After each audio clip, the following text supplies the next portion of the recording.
मोदी आज तक किसी मुद्दे पे नहीं बात कर रहा। अगर बात करनी है गरीबी पे करो, किसानों पे करो, बहनों पे करो, न्याय पे करो। भाजपा का नेता कभी न आम जनता की बात करते हैं, न जनता के हित की बात करते हैं, और ये बात करते हैं तो केवल कॉर्पोरेटरों की बात करते हैं, उनका ही कर्ज माफ करते हैं। किसानों का कर्ज माफ नहीं कर पा रहे। किसान आंदोलन पे बैठे हैं। पिछली बार भी प्रधानमंत्री या कृषि मंत्री नहीं पहुंच पाए। उन्होंने आश्वासन दिया, आज 2 साल हो गए उनको धरने से हटे हुए। किसान दोबारा जा रहे हैं तो उन पे गोलियां चल रही है, आंसू गैस छोड़ी जा रही है। आज जो बीजेपी ने हिंदुस्तान में नौजवानों की, व्यापारियों की, महिलाओं की जो दुर्दशा कर दी है, ऐसा किसी दुनिया के देश में नहीं हो रहा है। मैं सिर्फ ये कहना चाहता हूँ, रेल बेच दी, सड़क बेच दिया, बेच दिया हवाई अड्डा, मौज ले रहा है जेपी नड्डा। इस हिंदुस्तान को मूर्ख बनाने वाला, इस हिंदुस्तान में झूठों का सरदार अगर कोई है तो नरेंद्र मोदी है। देखिए, अलीगढ़ मुस्लिम यूनिवर्सिटी होने के कारण और ताले का व्यापार होने के कारण यहाँ हिंदू मुसलमानों का एक तहजीब का एक दायरा है। आज अखिलेश यादव जी ने और राहुल गांधी जी ने दोनों ने दिल बढ़ा करके ये दिखा दिया है कि सांप्रदायिकता के खिलाफ हम सब लोग एक हैं, और इसका मुंह तोड़ जवाब अलीगढ़ की जनता से आपको मिलेगा। और निसंदेह रूप से गठबंधन यहाँ पे आप 100% यहाँ पे चुनाव जीतेगा। लेकिन यहाँ पे समस्याएं क्या है अलीगढ़ में जो बीजेपी के शासन में अन्याय हो रहा है? मूल रूप से यहाँ की समस्या है हिंदू मुसलमानों के बीच में खाई पैदा करना, यहाँ के व्यापार को बिल्कुल ठप कर देना। जहाँ पर यहाँ सारे हिंदू मुस्लिम सिख ईसाई मिलकर रहते थे, उन लोगों के बीच में जो दूरियाँ करने का काम किया है वो यहाँ के सांसद ने कार्यक्रम किया है। यहाँ उसने जिन्ना का नाम लेकर शुरुआत राजनीति से करी और हिंदू मुस्लिम करके यहाँ पे सांसद बने, मगर समाजवादी पार्टी और कांग्रेस के एक होने के कारण उनके मंसूबों में पानी फिर गया है। इस बार 100% यहाँ गठबंधन जीतेगा। जनता ने मन बना लिया बीजेपी को हटाना है। 100% बीजेपी यहाँ पे हट चुकी है। जिस दिन पैक्ट की घोषणा करी राहुल गांधी जी ने, उस दिन से यहाँ पे 100% यहाँ पे बीजेपी गायब है। और आपको यकीन ना हो, पूरे प्रदेश के अंदर एक नई बात बता रहा हूँ, भारतीय जनता पार्टी के महामंत्री संगठन PL संतोष कल सिर्फ अलीगढ़ में आए ये मंथन करने के लिए कि कांग्रेस के गठबंधन के प्रत्याशी के खिलाफ मैं कौन सा प्रत्याशी उतारूं। वो अपना प्रत्याशी चेंज कर रहे हैं। यहाँ ये हाल हो गया, गठबंधन की ताकत है। महामंत्री संगठन भाजपा PL संतोष पूरे दिन अलीगढ़ में रहे। उन्होंने ये मंथन किया कि भारतीय जनता पार्टी के कमजोर प्रत्याशियों को मैं कैसे क्या करूं मैं। लेकिन यात्रा से भी बहुतों को घबराहट हो रही है, बीजेपी वाले घबरा गए। ये जो हुजूम निकल रहा है ना, उनसे देखा नहीं जा रहा। जी, ये यात्रा बहुत ही भव्य निकल रही है। पूरे प्रदेश की जनता इसमें उमड़ रही है और राहुल गांधी जी के प्रति ये लोगों का प्यार है, दीवानगी है, जुनून है, क्योंकि वो जानते हैं कि राहुल गांधी हमेशा मजदूरों की, गरीबों की, वंचितों की, आदिवासियों की लड़ाई लड़ते हैं। ये सांप्रदायिकता की बातें नहीं करते हैं, जनता के हित की बात करते हैं। इसलिए न्याय यात्रा पूरी तरह से सफल हो रही है और भाजपा इससे घबरा रही है। एक तरफ तो बीजेपी कहती है सबका साथ, सबका विकास, सबका विश्वास, सांप्रदायिकता फैला रही, जनता समझ रही इन बातों। ये तो आम जनता भी समझ रही है कि सबका साथ, सबका विकास, सबका विश्वास कैसा है। ये केवल एक धर्म विशेष के साथ खड़े हैं, और जब जब कोई भी बात आती है, जब मुसलमान, पाकिस्तान, चीन, इसके अलावा कोई बात नहीं कर पाते। कोई भी भाजपा का नेता इस पर 2 मिनट से ज़्यादा नहीं बोल पाता जब तक पाकिस्तान, चीन मुसलमान को न ले आए और राम को न ले आए, क्योंकि ये कभी न आम जनता की बात करते हैं, न जनता के हित की बात करते हैं, और ये बात करते हैं तो केवल कॉर्पोरेटरों की बात करते हैं, उनका ही कर्ज माफ करते हैं। किसानों का कर्ज माफ नहीं कर पा रहे। लेकिन आप कह रहे हैं कि व्यवसाय की बात करते हैं, वो अडानी अंबानी को सब दिए जा रहे हैं, लेकिन अलीगढ़ का तो व्यवसाय ठप हो रहा है ना। अलीगढ़ का व्यवसाय कम हो रहा है, टैक्स की मार है, आम जनता परेशान है, जिस वजह से यहाँ पे हर कोई राहुल गांधी पे विश्वास कर रहा है, आम जनता विश्वास कर रही है। आप देखिए, वहाँ किसान आंदोलन पे बैठे हैं। पिछली बार भी प्रधानमंत्री या कृषि मंत्री नहीं पहुंच पाए।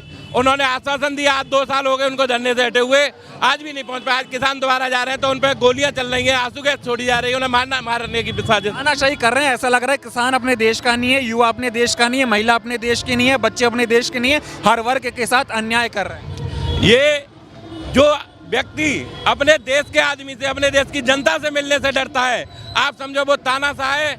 क्योंकि राहुल जी हर गरीब से भी मिल रहे हैं। हमारी इंदिरा जी भी मिलती थी, राजीव जी भी मिलते थे, जबकि IB ने उन्हें यह भी बता दिया था कि आपके खिलाफ साजिश रची जा रही है। उन्होंने कहा ये मेरे देश के लोग हैं, मेरे परिवार के लोग हैं, मैं इनसे मिलूंगा। आप पंजाब में देखिए, पिछले समय पंजाब जब गए प्रधानमंत्री जी, तो वहाँ पर जाके कहते हैं कि मुख्यमंत्री जी को धन्यवाद कह देना, मैं बच के आ गया। अपने देश के ही तो किसान खड़े थे, कौन सा गोली बारूद लेके खड़े थे भाई? आपसे बात करने के लिए खड़ेंगे। अगर आप नहीं सुनोगे जनता की बात, आप नेतृत्व की बात नहीं सुनोगे, जनता की बातें ऐसी करते हैं, दूसरे तरफ बोलते हैं 56 इंच का सीना है हमारा, डरते नहीं है किसी से। भैया अरुणाचल में चीन ने गांव बसा लिए, 56 इंच का सीना दिख गया। आप कहते हैं बात बात में मुझे 56 इंच का सीना है तो फिर बात करो आम जनता से। आज तक एक प्रेस कॉन्फ्रेंस नहीं की। आज यहाँ पे जो हुजूम है ये केवल उनकी नफरत के कारण ही तो, क्योंकि वो आम जनता से, गरीब से उन्हें नफरत है, उन्हें केवल पैसे वालों से प्यार है। गाड़ियों में घूमेंगे और आम जनता की तो वो कभी बात करेंगे ही नहीं। आज जो बीजेपी ने हिंदुस्तान में नौजवानों की, व्यापारियों की, महिलाओं की जो दुर्दशा कर दी है, ऐसा किसी दुनिया के देश में नहीं हो रहा है। बेटी देश बदलने आए थे, बेटियों को बचाने और पढ़ाने आए थे, उनका बलात्कार हो रहा है, उनका शोषण हो रहा है। ये तो आपने सुना था कि उनका नेता कहता है मीडिया पर कि ये सारे हमारे चुनावी जुमले हैं, और वो चुनावी जुमले बना के झूठ सच बोल के सत्ता में आ गए। और सत्ता में आने के बाद उनका एक ही काम है, आम जनता की रोटी छीन छीन कर अपने 2-3 गिने चुने व्यापारी मित्रों को सारे देश की संपत्ति सौंप रहे हैं। आम जनता का टैक्स का पैसा खुद अपनी विदेशी यात्राओं में, आज तक के जब से हिंदुस्तान आजाद हुआ है, आज तक के किसी प्रधानमंत्री ने इतने कम समय में इतनी विदेशी दौरे नहीं किए। और उन दौरों का हालात यह है कि आज चीन हमारी जमीन पर कब्जा कर रहा है और भारत का प्रधानमंत्री एक शब्द बोलने को तैयार। ऐसी बातें करते हैं, मान लो 70 सालों में कुछ हुआ ही ना, वो बोल रहे 9 सालों में सब कर दिया हमने। सर हाँ नहीं सर, कर दिया उन्होंने। कांग्रेस ने जो काम नहीं कर पाया वो उनके करके दिखा दिया। क्या कि कांग्रेस ने जब हिंदुस्तान आजाद हुआ था तो हमारे यहाँ एक सुई नहीं बनती थी। कांग्रेस ने अन्न से लेके परमाणु बम तक और शिक्षा से लेके, डॉक्टर से लेके, इंजीनियर से लेके और हमारे वैज्ञानिक तैयार किए थे। आज इन्होंने एक एक करके सारे सरकारी संस्थान बेच डाले हैं अपने मित्रों को, सब बेच दिया। अब मुझसे पूछते हैं कि कांग्रेस ने क्या किया। अरे मैं कहता हूँ मैं उन्हें कुछ नहीं बताऊंगा। अगर बता दूंगा तो जो बचा है हमारे नौजवान के भविष्य के लिए ये वो भी बेच डालेंगे। लेकिन अलीगढ़ की जनता ने क्या मन बनाया है, यात्रा भी निकल रही है, गठबंधन भी हो गया है, क्या माहौल है? मैं सिर्फ ये कहना चाहता हूँ, रेल बेच दी, सड़क बेच दिया हवाई अड्डा, और मौज ले रहा है जेपी नड्डा। ये आज तालों का शहर है, अकलियत का शहर है, अलीगढ़ यूनिवर्सिटी सर सैयद की ज़मीन है। यहाँ पर अब के ये बता देंगे हम इसका कहते हैं बीजेपी को कि यहाँ से सुपड़ा साफ कर देंगे हम इनका सबका।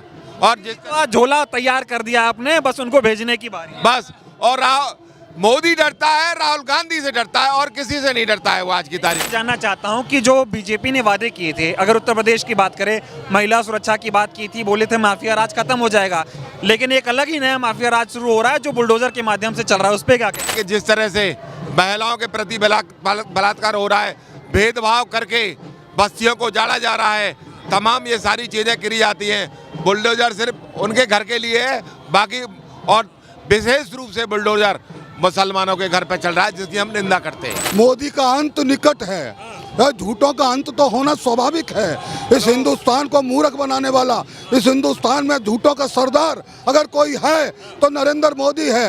आज नरेंद्र मोदी अगर किसी से घबरा रहा है तो केवल राहुल गांधी से घबरा रहा है। हाथरस के कांड को, फुलगड़ी कांड को, मनीषा बेटी को न्याय दिलाने के लिए अगर किसी ने संघर्ष किया है तो हम गर्व से कह सकते हैं दलितों का मसीहा, मुसलमानों का मसीहा, गरीबों का मसीहा, किसानों का मसीहा, सिरमुखों का कोई मसीहा है तो आदरणीय राहुल गांधी है।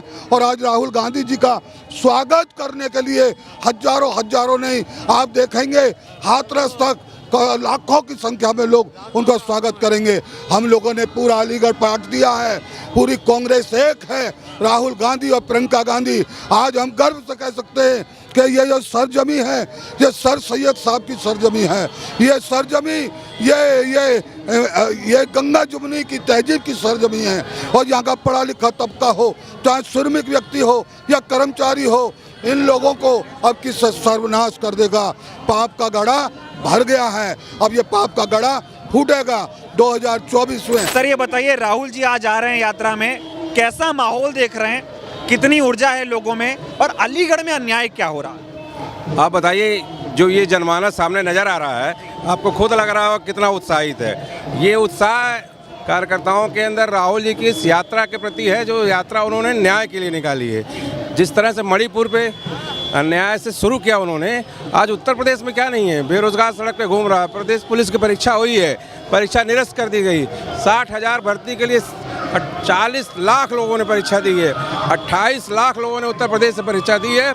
उन लड़कों का क्या हुआ आप बताइए? 6 महीने से उन्होंने मेहनत किया, 1.5 लाख रुपए खर्च किया। वादे पूरे नहीं कर पाई बीजेपी, चाहे महिला सुरक्षा की बात हो, चाहे युवाओं को रोजगार देने की बात हो। ये तो कहते हैं कि माफिया राज खत्म हो गया, लेकिन एक अलग ही माफिया राज पैदा हो गया जो बुलडोजर के सहारे चलाया जा रहा है। ये निश्चित रूप से आप बताइए, बुलडोजर चल कहाँ रहा है? बुलडोजर तो चलना चाहिए इन लोगों के ऊपर जिन्होंने पेपर लीक कराया है। इनके घर पे बुलडोजर नहीं चल रहा है। 4 किसानों के ऊपर लखीमपुर के सांसद टेनी ने गाड़ी चढ़ा दिया, उसके लड़के ने, उसके ऊपर बुलडोजर नहीं चला। बुलडोजर किसके ऊपर चल रहा है? जाति देख के बुलडोजर चल रहा है, यहाँ जातियों के ऊपर बुलडोजर चल रहा है। अलीगढ़ में राहुल गांधी आ रहे हैं, जनता को न्याय दिलाएंगे आप लोग। गठबंधन भी यहाँ पे हो गया है, गठबंधन की क्या तस्वीर है 24 में, कैसे देख रहे हैं? देखिए, गठबंधन हमारे शीर्ष नेतृत्व ने समझबूझ के किया है, और निश्चित रूप से इस गठबंधन का लाभ पूरे उत्तर प्रदेश को होने जा रहा है। और उत्तर प्रदेश में 80 के दावा करने वाली भारतीय जनता पार्टी अपने खुद 80 सीटों पे हारने वाली है। कांग्रेस बहुत मजबूत है, और इतनी मजबूत है कि अगर इनको हिंदुस्तान पाकिस्तान नहीं करना चाहिए, हिंदू मुस्लिम नहीं करना चाहिए, इन्हें मुद्दे पे बात करनी चाहिए। मोदी आज तक किसी मुद्दे पे नहीं बात कर रहा। अगर बात करनी है गरीबी पे करो, किसानों पे करो, बहनों पे करो, न्याय पे करो। ये तानाशाही जिसने जो चलाई है अब नहीं चलेगी। इसकी तानाशाही का एंड हो चुका है। और ये कहते थे मैं झोला लेके देश नहीं कहीं विदेश भागेगा। इसका समय आ गया है। अत्याचार का समय समाप्त हो रहा है, अन्याय का समय समाप्त हो रहा है। पब्लिक जान गई है, पब्लिक पहचान गई है कि मोदी तेने न प्रेस करी न मीडिया, सब तेने खरीद लिया है, लेकिन इंसान को नहीं खरीद पाया। इंसान जाग चुका है। अब हिंदू मुस्लिम पे बात नहीं होगी, अब बेरोजगारी पे बात होगी। मोदी जी जो है बलात्कार के बारे में बिल्कुल नहीं बोलते हैं, जबकि मणिपुर में हुआ है उस हिंसा की तरफ नहीं देख रहे। और दूसरी चीज जो बलात्कार यहाँ पे खिलाड़ियों के साथ हुआ, उसमें मोदी जी एक शब्द नहीं बोलते हैं। अपने सांसद को बचाया है इन्होंने जानबूझ करके। सपा और कांग्रेस का जो उत्तर प्रदेश में गठबंधन हुआ है, निश्चित रूप से यहाँ से भाजपा साफ होनी है, क्योंकि सब जानते हैं, पूरी पब्लिक जानती है कि भाजपा का जो तांडव चल रहा है गरीबी को लेकर के, गरीब में गर्द होता चला जा रहा है, युवा को काम नहीं है। इसलिए अब के उत्तर प्रदेश से भाजपा बिल्कुल साफ होनी है, और निश्चित रूप से राहुल जी और अखिलेश यादव जी, हमारे माननीय राष्ट्रीय अध्यक्ष जी, इसको उखाड़ फेंकने का काम करेंगे। धन्यवाद।